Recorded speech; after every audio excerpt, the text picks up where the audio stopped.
नमस्कार साथियों, ये सत्र मौसम से तो जुड़ा हुआ है। अब दिल्ली में भी वर्षा अपना दस्तक देना प्रारंभ किया है, लेकिन फिर भी न बाहर की गर्मी कम हो रही है और पता नहीं अंदर भी गर्मी कम होगी कि नहीं होगी। ये कालखंड एक प्रकार से बहुत महत्वपूर्ण है। ये आजादी के अमृत महोत्सव का कालखंड है। 15 अगस्त का विशेष महत्व है और आने वाले 25 साल के लिए देश जब शताब्दी मनाएगा तो हमारी 25 साल की यात्रा कैसी रहे, हम कितनी तेज गति से चले, कितनी नई ऊंचाइयों को पार करें, इसके संकल्प लेने का एक कालखंड है। और उन संकल्पों के प्रति समर्पित होकर के देश को दिशा देना, सदन देश का नेतृत्व करे, सदन के सभी माननीय सदस्य राष्ट्र में नई ऊर्जा भरने के लिए निमित्त बने, उस अर्थ में ये सत्र भी बहुत महत्वपूर्ण है। ये सत्र इसलिए भी महत्वपूर्ण है कि इसी समय राष्ट्रपति पद और उपराष्ट्रपति पद के चुनाव हो रहे हैं। आज मतदान भी हो रहा है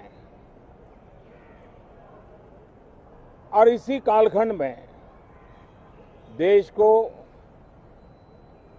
नए राष्ट्रपति, नए उपराष्ट्रपति, उनका मार्गदर्शन प्रारंभ होगा। हम हमेशा सदन को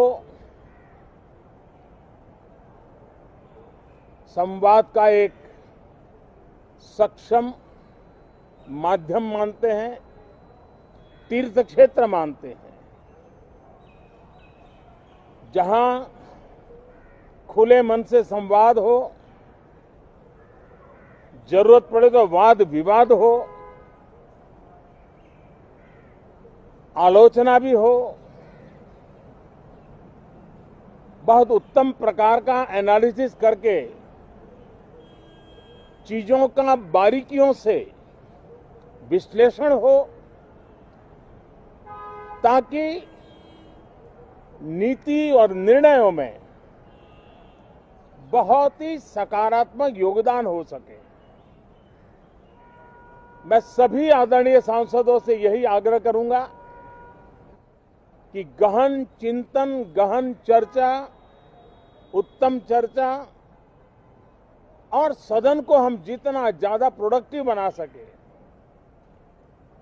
सदन को जितना ज्यादा फ्रूटफुल बना सके, उसलिए सबका सहयोग हो और सबके प्रयास से ही लोकतंत्र चलता है, सबके प्रयास से ही सदन चलता है, सबके प्रयास से ही सदन उत्तम निर्णय करता है।